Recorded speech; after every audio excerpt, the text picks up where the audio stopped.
Welcome to the Unmasked Podcast. I'm your host, Joey Durrance, here with my brother in Christ and co-host, Tyler Long. And we are here today to talk about school levies and how Christians ought to think about them, specifically the levy coming forth this February in Battleground, Washington. And since we have our own Tyler Long with us, who is an expert in all things government of Washington and growing in that as well, Tyler, what is going on? What should we be thinking? How should we be thinking about this? Bring us up to speed. Yeah, thanks, brother. There's a lot. Well, first, let me say I'm only an expert because I'm obsessed. So that doesn't. I know some details, is what I'll say, more than your average Joe. But there's a lot of folks out there who know even more than me. But the good thing about this issue is you don't really have to know a lot to think clearly about it. And so let's start with a 10,000 foot view and just go over the basics quickly. And then at the end of that, I think we should both weigh in on how we are to think about the things that we just discussed, right? So sounds good. Fundamentally, when you're giving money to something, you're putting your trust in it, wouldn't you say? Yep. Whether you're buying a car, you're going to trust that it's going to operate. Whether you're giving money to your kids to go buy lunch, you're trusting that they're going to do that. Anything that you throw your money at, you're putting your trust in. So fundamentally, the levy or any other tax increase is a question of trust.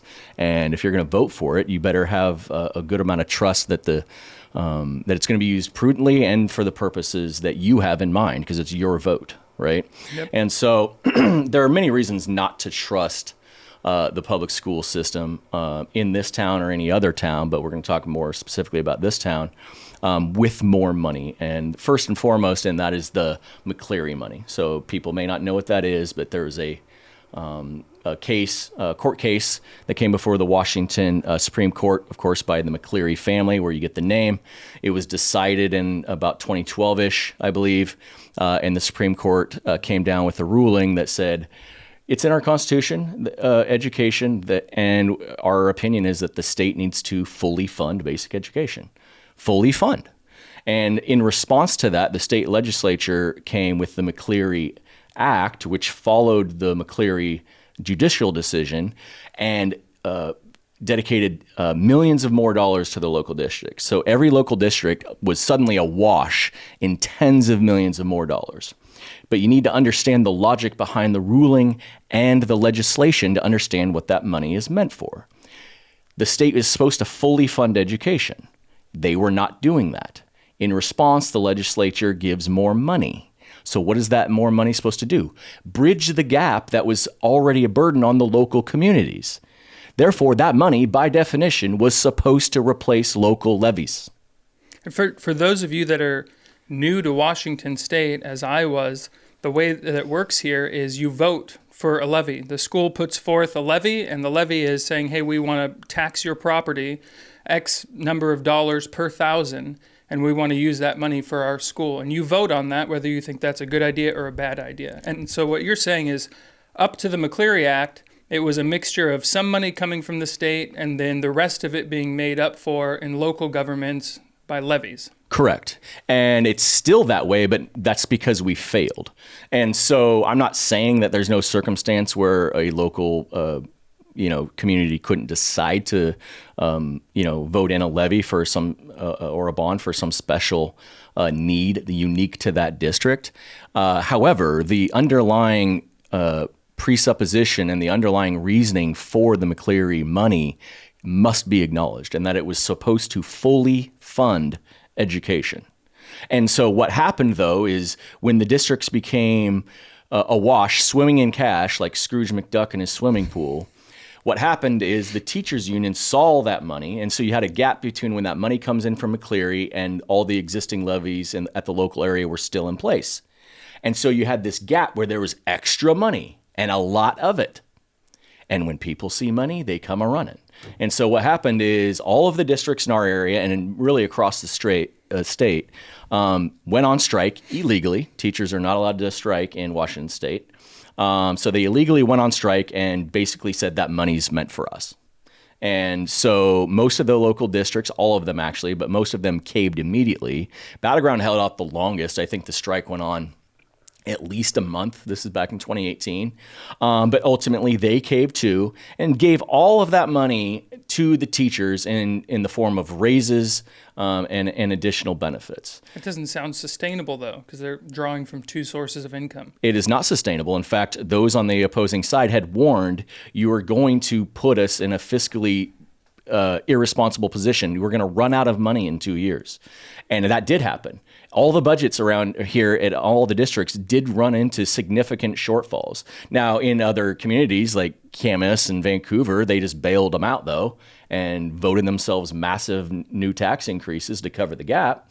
But I'm actually proud of Battleground. You know, the more bluer areas around us are going to look and look their nose down at us. But I think we're the most fiscally responsible, wise community in Clark County in this regard. So we have said, no, we're not going to do that, because you pissed all that money away, for lack of a better term. You let the teachers, take you behind the woodshed, and they jacked all that money that was supposed to replace a lot of this local money.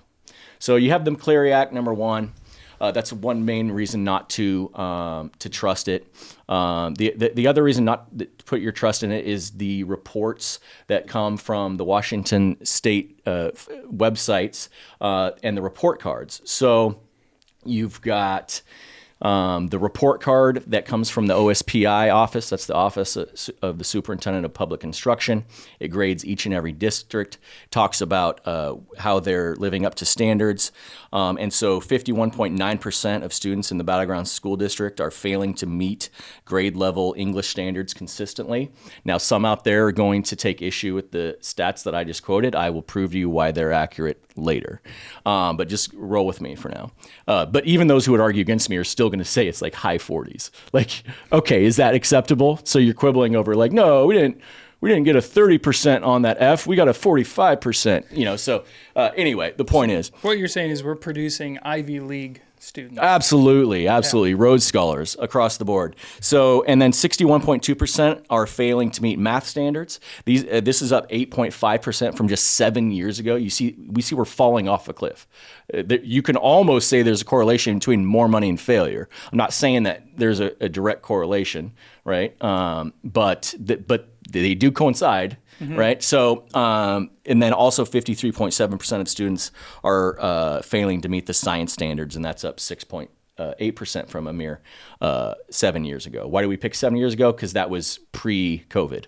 And that's kind of like the delineation mark. That's when enrollment drastically changed. That's when funding started to drastically go up. So it's a good benchmark to go back to in terms of how should we compare this, right? Yeah. And so the point is that this is also a reason not to trust. You are choosing to fund something that is demonstrably failing, right? And so not only are they failing, but there's deception in their failure at the state level. So if you go to the state, and this is where people might disagree with my assessment of the standards, because if you go to the state OSPI website, which is, by the way, if you're interested, reportcard.ospi.k12.wa.us. And if you go there, it's going to have a report card, and it's going to have this screenshot, and maybe we'll put it up for you. And then on the front, it's going to tell you how many students are enrolled, how many graduate in 4 years, the percentage of students attending 90 days or more of school days in the year. By the way, I'm looking at the website, that's 71.5%, meaning 28.5% of students miss more than 10% of the school days. That's abysmal. But anyway, it says here, 71.1% in English language have a foundational grade level knowledge. Now that sounds good. Now trust me, 71.1% isn't phenomenal, but it doesn't sound like it's 5-alarm fire level. However, till you dig into the details, here's how they define it. And this is why I say there's deception. Level 1 is that it indicates a student is below grade level knowledge. Level 2 is it indicates the student showed foundational grade level knowledge. Now that language sounds great, but let's get into the weeds. What does foundational mean? You see that when you go to level 3. It says level 3 or above indicates the student showed consistent grade level knowledge. Okay, If level 3 is showed consistent grade level knowledge, what does that mean foundational means in level 2? Inconsistent grade level knowledge is what that means by definition. So they will tell you that you're only failing to meet the standards if you're level 1. But by their own definition, you are failing to meet grade level standards if you're 1 or 2. Just sounds like they put some extra gates in there so that the data could be manipulated. They play with the wording. Levels 1 and 2 do not have consistent knowledge of grade level, by definition, period. And so if you use those, the numbers I just quoted you, 51.9% in English, 61.2% in math, and 57.3% in science are failing to meet grade level standards. And that's not even excelling. That's level 4, right? So this is just, I'm at grade level. This is not, I'm a third grader reading at a fourth grade level. No, this is a third grader reading at a third grade level that we're talking about here. That's and over half failing. That's abysmal, and it's getting drastically worse by year as funding would go up. So if you're a voter, why would you think that passing a levy is going to help learning or results or the academics of students in any way? Toxic empathy. Right, because it failed the last 100 times that we gave more money. This time is going to be different, I guess, is the mindset. But another reason to vote against it is really the lack of transparency and the deception. So I talked about the OSPI website, then the deception that's already there. But then, of course, you have some deception or lack of honesty. I'm not saying sometimes there's lies, but you don't even need lies. It's what they don't say, right? So they have a lot of communication out there about unfunded mandates.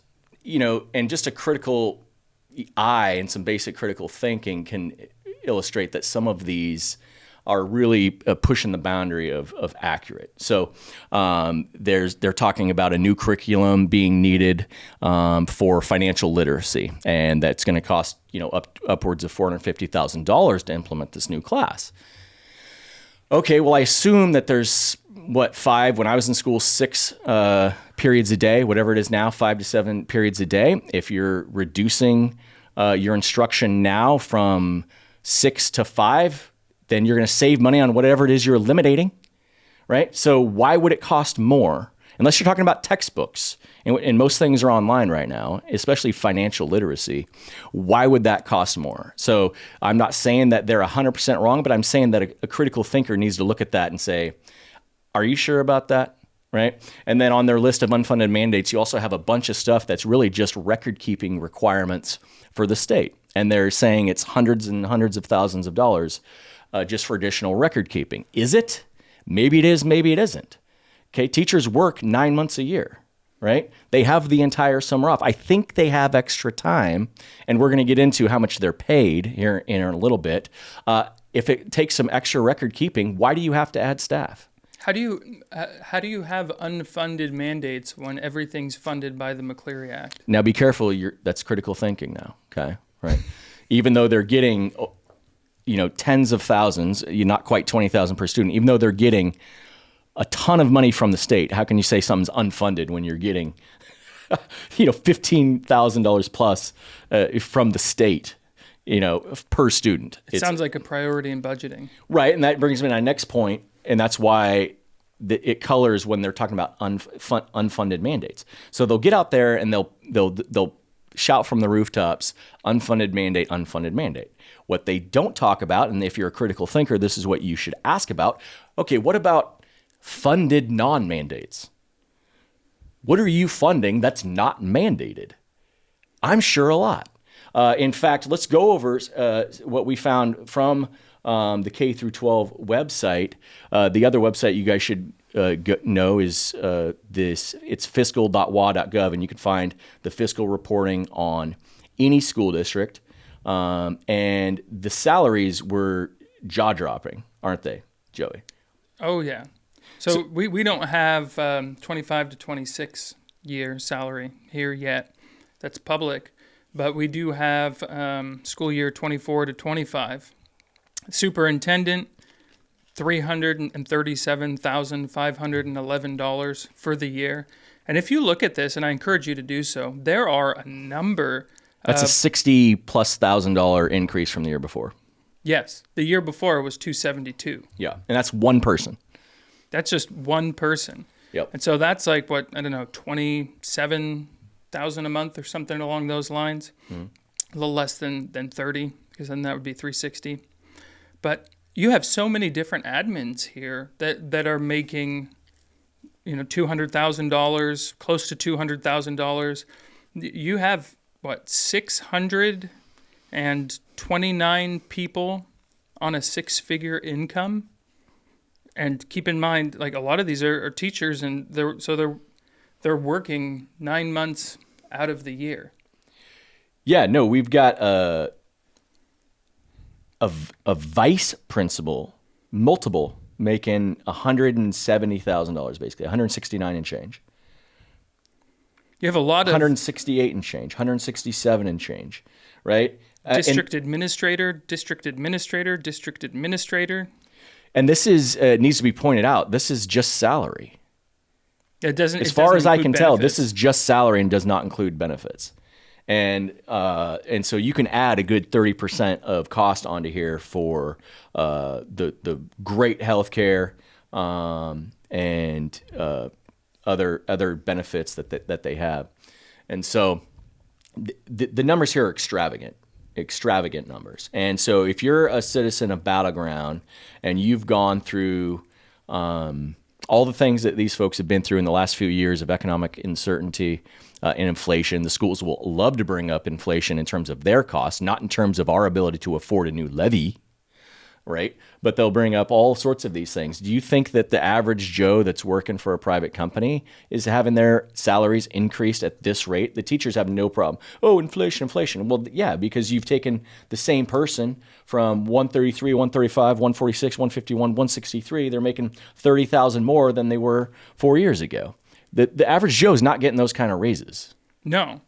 In the past, 4 or 5 years, you've got people going from, you got a library media specialist who several years ago was making $107,000, who's now making $146,000 as of last year. Those are some big gains. Yeah. Right there. And then you have a whole bunch of counselors making 6 figures, physical therapists, you have psychologists on the payroll. It's bloated.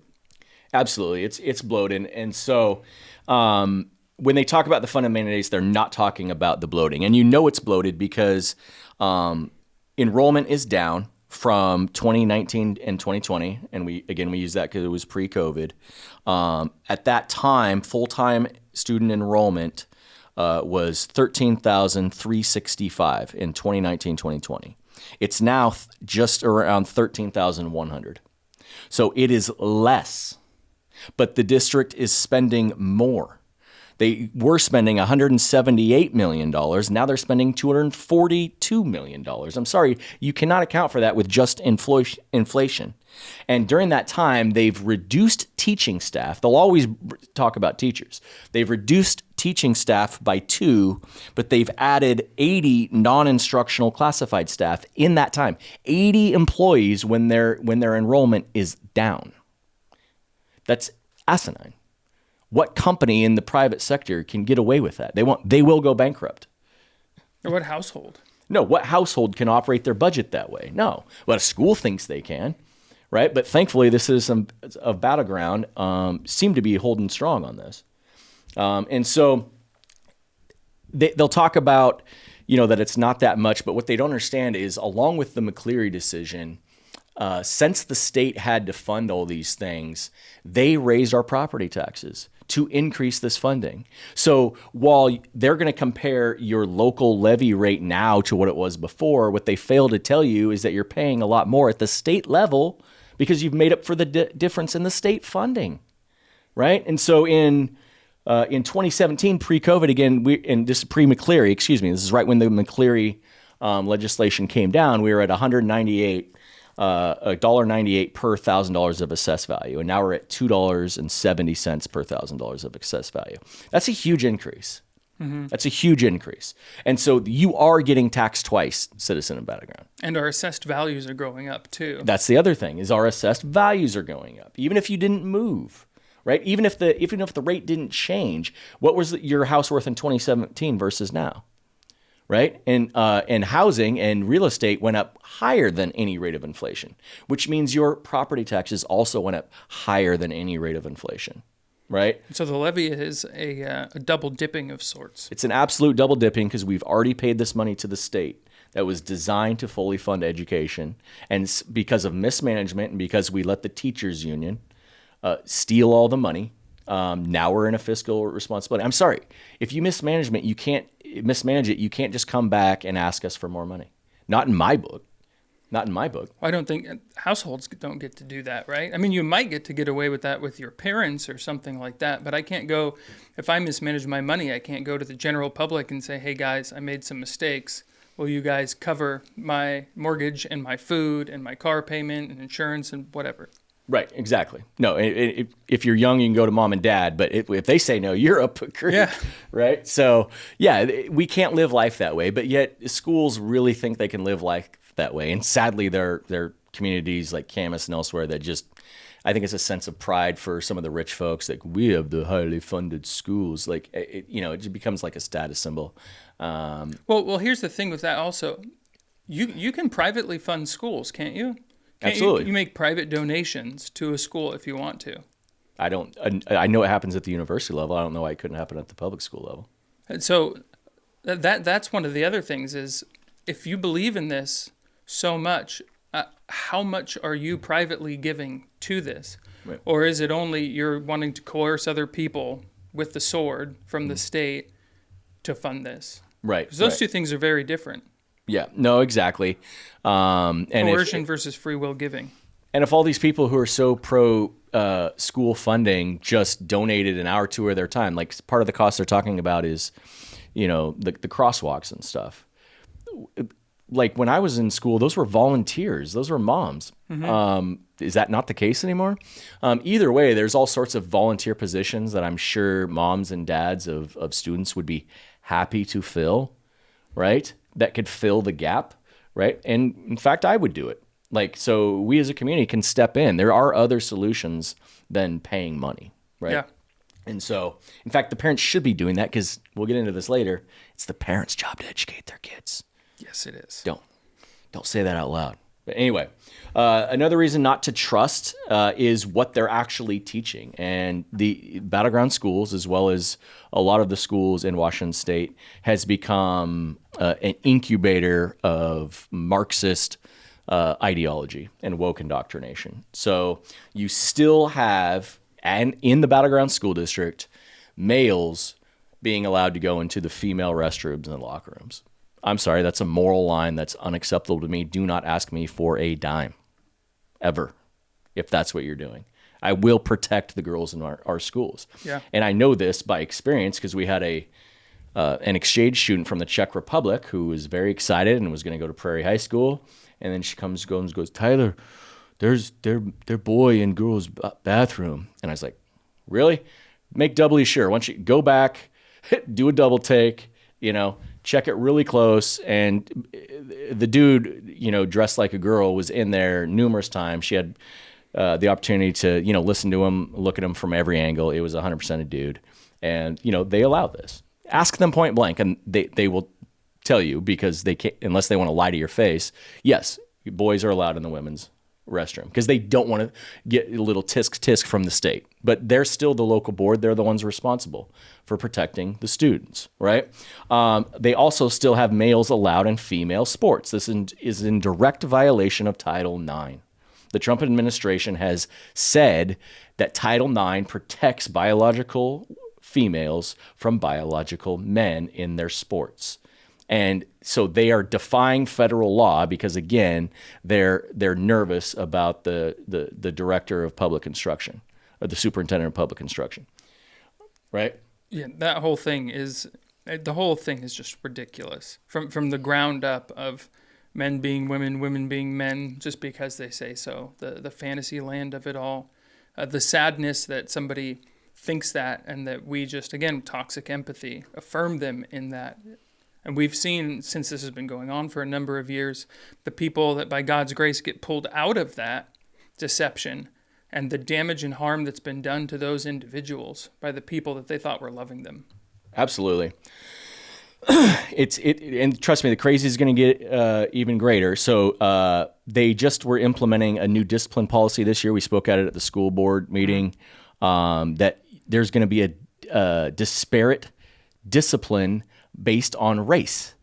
They have to look at their numbers in terms of how many white kids, how many black kids, how many Hispanic kids, et cetera, were suspended, expelled, given, whatever you'd call it, timeout, the class you'd have to go on a Saturday or whatever.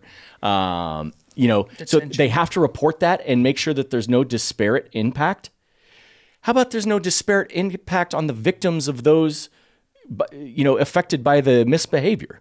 Yeah. It's a racist, it's institutional racism. It's institutional racism. They're putting it in. It's evil and despicable, and that's in your public schools, ladies and gentlemen. And it's going to get worse. They also have by policy that they will keep secret from any parent any gender therapy, any gender transition, any drug or alcohol treatment, or mental health treatment. This is per policies 3210 and 3122. So if your kid wants to, is a heroin addict and wants to seek treatment for it, they cannot, by policy, tell the parent about it. It's by policy. It's not even optional. They will keep it a secret. So basically, they are usurping directly the authority of the parent. This explains the number of counselors that they have and the high pay, and then with addition to counselors, psychologists. Yep. So when you see all those middle management positions there, especially in the counseling / psychologist, all that sort of stuff, it's to protect the kids from the parents. Except I use the word protection in air quotes. Yeah. It's basically to usurp the parent. You will not assert any authority over these kids at all in the areas where they need the most help and guidance. We're talking about drug and alcohol treatment. We're talking about gender transitioning. We're talking about mental health. You're going to keep the parents secret? Are you insane? You need mental health therapy. They're not insane, No. Well, in some senses. But what they are is that this is something that's shared by communists, socialists, and fascists. Yes, that is unique. They all want to separate. That is the collectivist ideology, is that it's all, the kids belong to the state. They are just on loan to you. Yeah. Whereas the proper view, the biblical view, is that the kids belong to the parents, and if you choose to send them to a public school, they are on loan to you. Yeah. And you answer to us, right? That's the right view. But and if you step back just a tad, the children belong to God and they're on loan to the parents. And so what are we seeing the schools doing and the states doing? Yes. Trying to usurp the place of God. Exactly. You also have just implemented this year social emotional learning. That's just a fancy word for Marxism.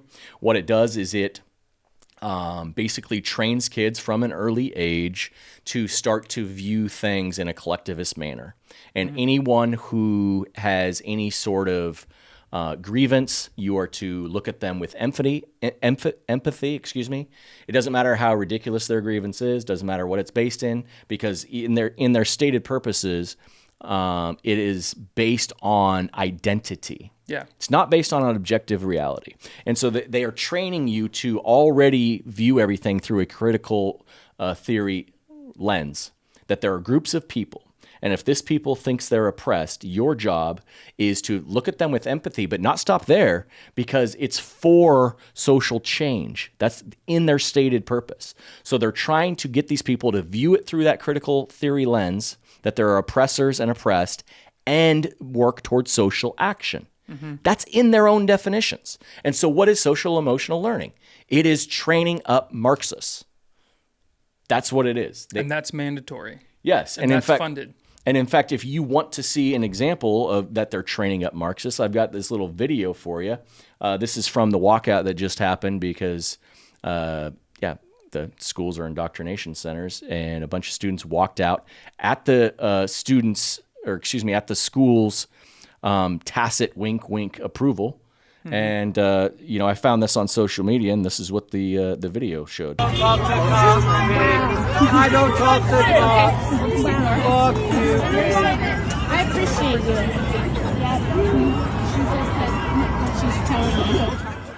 All right, so you got this purple-haired Antifa, blue-haired Antifa-looking fella for no reason whatsoever, flipping off cops and saying, I don't talk to you, F you. And this is basically a school-sanctioned event. They'll say we don't condone it, and they got an unexcused absence. Oh my God. Did they get an unexcused absence? Are you serious? Man, you're laying down the law. Like, no, I'll tell you why you're condoning it. Because you let them march out there. There's a difference between somebody sneaking behind the athletic building and smoking a cigarette. They're hiding their sin. They're hiding their rebellion. You're allowing these people to march out in front of your school for a cause, flaunting their rebellion of the rules in front of the whole world. But is it really rebellion when it flows out of social emotional learning's platform that we're paying for with our tax dollars? That's the point. It's not rebellion in their book, but it is rebellion by the letter of the law. Mm-hmm. It is an unexcused absence, and they're usurping the school time. You telling me that the kids who are left in school aren't distracted? So the ones who are in class aren't going to spend the whole class time talking about how all these malcontents are outside demonstrating? Of course they are. And aren't going to be marginalized for not going? Of course, and pressured. Yep. Yes, so it's 100% condoned by the schools, and I know because none of these kids are at threat of expulsion. None of these kids are suspended. They get an unexcused absence. Oh my goodness, unexcused absence. I remember when I was in school, that scared the living crap out of me. And I would get an unexcused absence. We want our students to be productive members of society. That's why we want to fund the public schools. Yeah. And so this is productive member of society. By their view. Less than 50% passing and understanding basic subjects, yes, and then going out and screaming at law enforcement and rebelling against law enforcement. Well, and breaking rules is the primary thing. Like if he wants to do that on a Saturday at Esther Short Park and flip off a cop, I'll still say it's despicable behavior, but it's not a crime. Skipping class is against the rules. Yeah. And when you attend a school, you agree tacitly to the rules. There are codes of conduct. Truancy. Yes. And so freedom of speech, a lot of people who are incapable of thinking like to throw that out as if it obliterates all other rules. So like freedom of speech could be that we all break into the mayor of Battleground's home and we stage a demonstration in his living room. Freedom of speech. I'm just going to say I don't like how you're running the city. A Don Lemon approach. Yeah, like a Don Lemon approach. Right, exactly.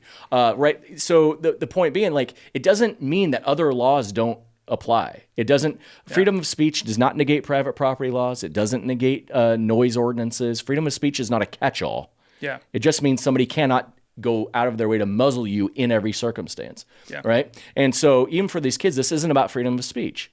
If they do that on a Saturday, like I said, Esther Short Park, good, do that. You're doing it on school grounds, which taxpayers pay for, and you're doing it on school property during school hours. School hours when you're supposed to be in class. That should bring swift and immediate punishment if you're a school that even wants to pretend to care about running a decent school. Yeah, I agree. So they're untrustworthy. Now, since we went over just a 10,000-foot view of the reasons not to trust them, let's get into more how a person, especially a Christian, should think about these things. And so let's anticipate some of what the counter arguments would be against these things. So they're going to say things like, you don't support kids. You don't support education. They always equate supporting a levy, supporting greater tax dollars, with supporting kids and supporting education. Is that logically consistent, Joey? No, that's not. That's a false dichotomy, actually. Right. Because you're presenting as if there's only two options. There's more than two options. What we have here is we have a broken culture in this school system. And you can't keep, there's a lot of things you can get away with in business and even with your home. There's a lot of things you can get away with, but if you have a broken culture, everything's going to crumble. You could have a mediocre product. You can fix that product. You could have a couple people that are out of line. You can train those people, correct those people, replace those people if necessary. But when you have an overarching culture that is bad, throwing more money into a broken culture is just going to perpetuate the problem. It's not going to fix anything. Before we start throwing more money into something, we need to make sure that the culture within is fixed. Right. That's what needs to happen. The lack of money repeatedly, even when more money is being given, is actually the symptom of a deeper problem, and it's a moral problem. 100% it's a moral problem. That's why we talked about the woke indoctrination, and it's not just indoctrination, it's actual policies that are harming students. Guys in the female restroom harms female students. Yeah. Guys in girls sports harms students. Marxism. Yes, Marxism harms students. Allowing kids to go get gender transition therapy without their parents' knowledge harms kids. Discipline policies based on race. Absolutely. Racism. This harms students. And so public education is supposed to be done with a pretense of agreement on common grounds. And everything we just discussed are pretty much 80-20 issues. Yeah. 80% of the public disagrees with males and female restrooms. Even in Washington State, 80% of the public disagrees with biological males in female sports, victimizing them, right? But this is happening in our schools. And that is why trust is broken. You cannot publicly educate when the public diametrically is opposed to everything that you're standing for and teaching. Yeah. Right? And so we as taxpayers need to say enough. No, why would I pay for this? Right? And so some of the other fallacies or arguments that you're going to get. So to sum that up, it's precisely because we love the kids that we want to vote down this levy. Right. Because we don't want to continue to support this perpetual evil based on a culture that's indoctrinating our children. And even if you just think, even outside of being a Christian, which we are and which we would contend for, we would be more strict looking at just like Christian basics for education. But even just as Americans, or any society that wants that society to continue and to grow and for their kids and their next generation to flourish, you would have to vote this down because you can't continue to throw money at a broken culture. It's not sustainable. Yeah, when something's broken and you throw money at it, you actually grow that cancer. It's like throwing processed sugar at a cancer. And then you become culpable, especially if you know that it's broken and you continue to throw money at it, then whatever damage it causes, you now bear culpability in that. Right, exactly. You have a cancer and you defeat the cancer by killing it. Your body shrinks. You kill cells in your body to get rid of the cancer. And so you need to defeat a levy and you need to force these people to make the cuts needed. Now, they're going to fight back because I don't trust them. They've been proven untrustworthy. And so what they're going to do to the public is they're always going to leverage you. They're always going to blackmail you. They're not going to say that, but that's what it is. They're going to include cuts in there that hurt. They're going to include cuts in there that shouldn't be cuts. Like sports. Right. And they're going to do that because they know it stings. But you got to read through that, taxpayer, and you got to stick in it for the long haul. Mm-hmm. And then so you can't just defeat the levy. You got to defeat the levy, and you've got to go to the school board meetings, and you've got to put the pressure on that, no, you are cutting the wrong things. Yeah. This is not okay. You can't have a tizzy fit and a temper tantrum because you didn't get the money you wanted, and now you're going to cut the things that you know the people want. See, again, that's against the concept of public education. Yep. Right? But be prepared for it is my point, because a lot of people are going to say, yeah, but they're going to cut this or that. Trust me. We'll see after the cuts come out. Anybody who wants to make a $500 bet with me right now, I guarantee that there's going to be some waste and middle management and woke initiatives that are still funded while sports are cut. I promise you. Right? Yep. Exactly. So that fallacy that because kids are there, that means that you have to support them. The fallacy that if you don't support the schools, that you don't support education, that's also a fallacy. If you shut down Somalian daycare centers, you hate kids. Yes. Yeah. You don't even like the concept of watching other people's kids. Yeah. Right? No, exactly. If kids being there means that it's a good endeavor just by definition, then none of us should have a problem with Epstein Island because there were kids there and we should support it. Right? So, no, obviously it's dumb. Just because kids are there does not mean it's a worthwhile endeavor. Just because kids are there, and even it's under the auspices of education, does not mean that it's a worthwhile endeavor. And it is interesting. I mean, I know it's a very touchy and emotional subject. I even feel it myself. That we recognize when the atrocity and wickedness, when a physical rape happens, we should be just as outraged and just as careful and protective when mental, quote unquote, rape is happening. Like with Marxism, what Marxism tries to do, this is one thing that we've seen in counseling families a lot of times. You have a kid that goes to school, a public school, where they're being trained with SEL, social emotional learning, DEI initiatives, and Marxism that's worked all in through it. Once they've been trained in that for a certain amount of time, this is why one of the reasons why you have arguments between parents and teenagers. Because even though they're using some of the same words, they have two completely different operating systems now. Yes. And that's the goal of Marxism, give Yeah. you a different operating system. So we can, on the surface, it seems like we're having a conversation because we're both speaking English, we're using the same words, but our definitions behind those words and the way that we process them and the format that we think through it is completely different. Right, exactly. No, yeah, they'll inject meanings for words, but they want to keep the historical weightiness to the word, like racism, right? Yeah. So racism used to mean having animosity against any other race from any race, just based on the color of their skin. Now it's no, what white people do to people of minority status. Yeah, and then with the oppressor oppressed, like you were talking about in these social emotional learning circles, where if one group feels oppressed, well, guess what? By definition, according to that worldview, it's the other group's fault. Yes. Even if it's not. Just because they feel oppressed, you've got two groups there, and you have to think of everything in terms of false dichotomies. And you have to do so morally and indignantly and with this elevated sense of righteousness for this to actually work. And it does work, and because it creeps into our flesh and grabs hold of the envy that's within all of us. Right. And it exploits it. 100%. In fact, it was Christians who came up with education. So we're not anti-education. We just want to take it back to its roots. Number one, whose primary responsibility is it? That's the parent. Parents raise up their children, not the government, not public schools. Could there be a circumstance where you send your kids to public schools? Yes. But again, we already talked about what the pretense of that is that there's some agreement in terms of what you're teaching. And it doesn't absolve the parents of responsibility. It does not absolve the parents of responsibility. They're still culpable, but you can choose to outlay that responsibility for someone underneath you, right? It's like a tutor.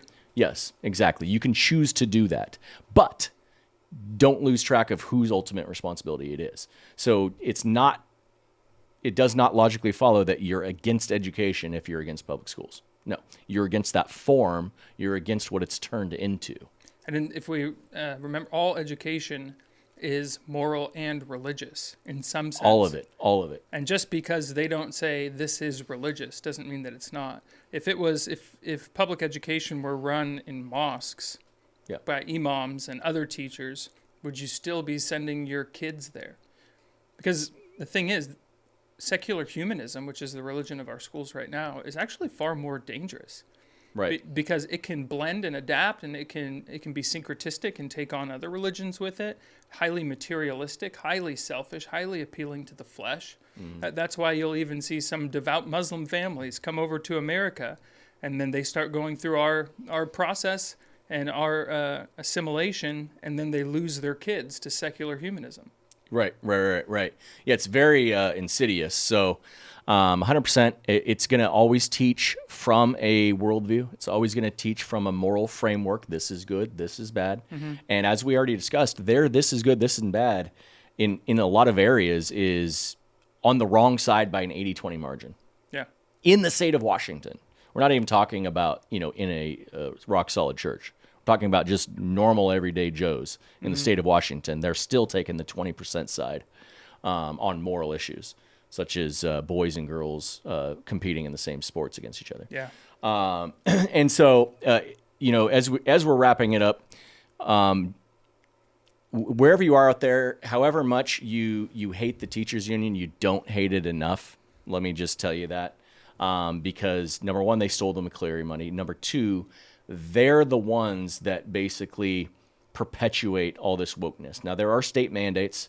However, it's the loyal soldiers within the teachers union that make this happen. And how do you know? You know because you just had the teacher, Amanda Gonzalez at Battleground High School, who was laughing at the Charlie Kirk killing really despicable behavior. And the teachers union came to the school board meeting and was lying, slandering the students. Yeah. The students who witnessed it, who had the guts to say something, the teachers union had no problem throwing them under the bus and lying. And they were able and free to lie because the school board there, it's an HR issue. They can't discuss it. The superintendent can't discuss what's going on behind closed doors, right? But there's nothing to stop a citizen journalist from asking the witnesses firsthand, so we have the information. No, there was a little discrepancy in language, and they basically tried to lie and say that this person recanted. That person basically calling him a liar, because if you recant, that means you lied in the first place, right? Yeah. So they're calling that student a liar. That is not the case. The student still sticks by their story. And so this is who you're dealing with. The teachers union is despicable. The teachers union is evil. They had no problem jacking $100 million plus from you in the Battleground community last time. They had no problem slandering your students to protect a despicable, vile teacher who's laughing at an assassination where somebody had their neck blown out, and they're protecting her. Are they allowed to give money to any kind of political cause, the teachers union? Oh, by chance, yes, they do. Yes. Oh. Yes, so they're taking the money big from us? donators to the Democratic Party. You may have noticed some of these patterns in Minnesota with the Somali fraud and some of that, tens of thousands of dollars going to key Democrats in that city and state. Wouldn't have anything to do with people looking the other way on the fraud, I'm sure.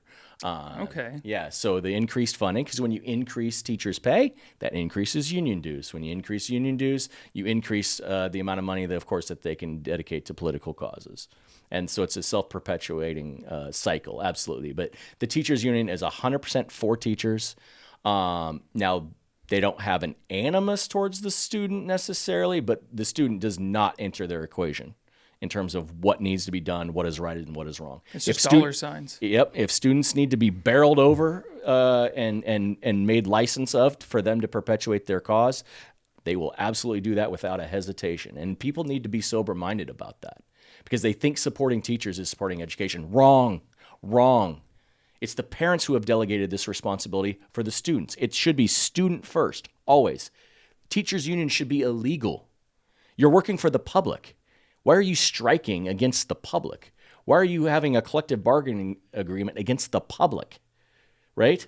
Who's already has a default stance of being very pro-education, very sympathetic to public education and teachers. You need a union? And who is not getting raises the same. Well, that's why you see those extravagant numbers, right? It's because it is this way. So, yeah, however much you hate the teachers union, you don't hate them enough.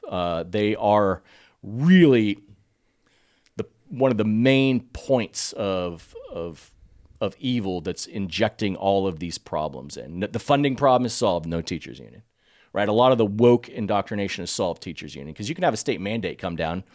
Who's there to implement it? You got to have the loyal soldiers. Yep. And that's your teachers, right? These are the members of the union. And not all. There's some good ones out there, but I tell you what, I've talked to some good ones, and I don't blame them for not putting their neck out. If you've been a teacher for 40 years, so you've been a teacher long enough to remember the good old days, you didn't get into it for this, but you're 5 years away from retirement. Yeah, I would just retire. Like I would live out. I would go quietly for 5 years and retire. That's what's best for your family. I'm not even going to call them out for that.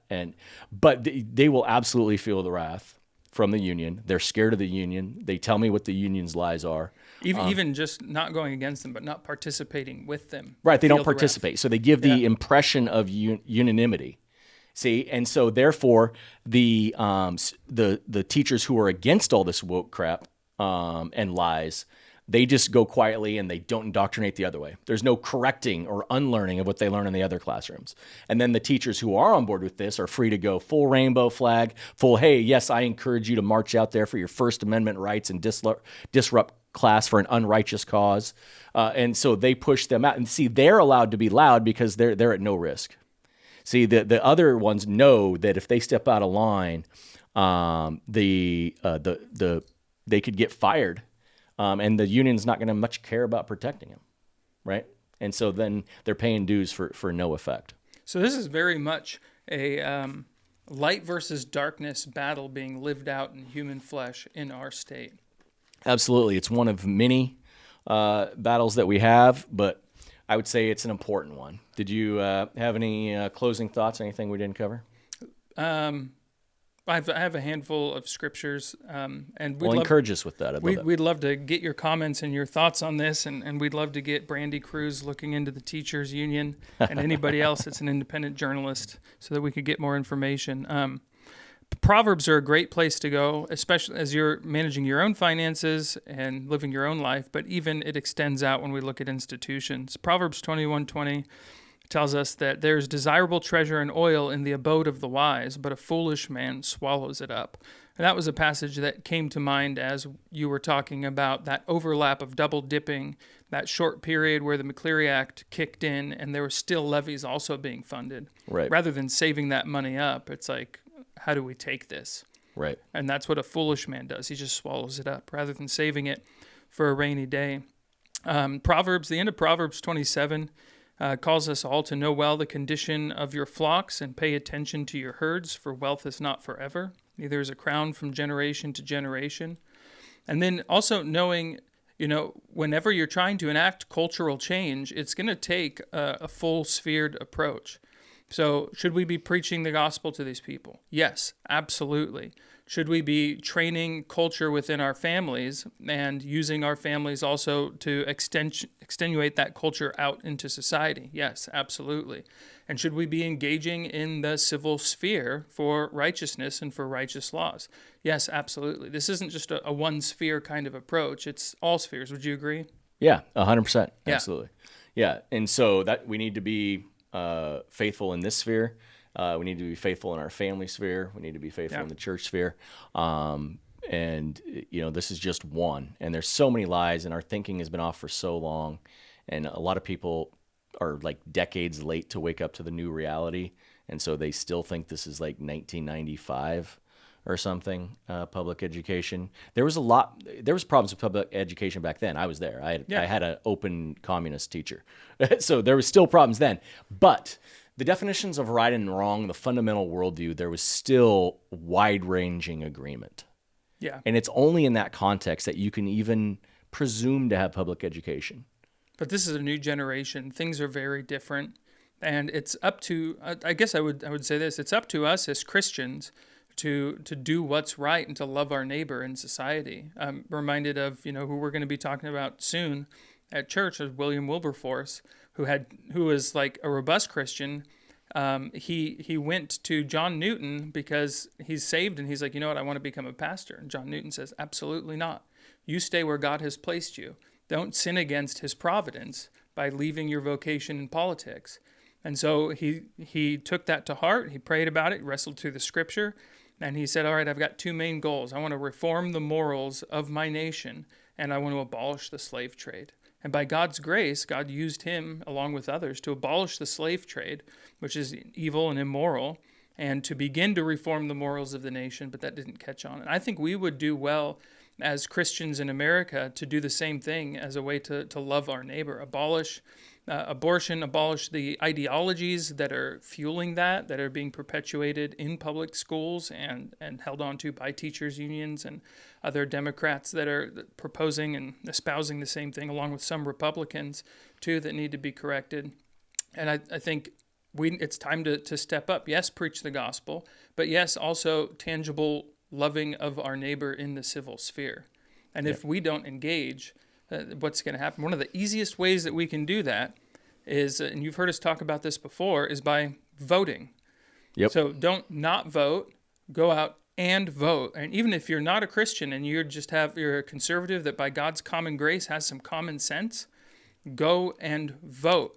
We need everybody to make sure that they're voting, because actually we've talked about before, a sin not to vote. Because in the structure of our government, we the people have the authority. And so we're abusing our authority. We're being derelict in our duties if we're not doing the minimum, which is going out and voting. Yes. A king that does not protect his people is derelict of duty and in great sin. And so a voter who does not vote is in great sin, because you are not exercising your God-given role as the magistrate. You are the magistrate, right? Yep. And so I agree with you fully. I guess, in closing, we would just tell everyone listening if you're in Battleground, make sure you get your ballots in. It's by February 10th, but they're not accepting late arrivals this year. So you really should be mailing it or dropping it off in person much before that. And as Joey said, we want to be faithful in this sphere. We want to be faithful in all of the civil sphere. We want to be faithful in our churches, and we want to be faithful in the family, individual life, because in every realm there is no king but Christ. And be joyfully obedient. God bless you. It's required for Christians to be militant in the civil sphere, right? Because as Christians, we recognize that Jesus is Lord of all, or he's not Lord at all. If we were to say that it's not our duty to be militant in the civil sphere, then what we would be saying is that we concede that ground, right? That ground belongs to the world, and that ground doesn't belong to Christ. Nothing could be further from the truth.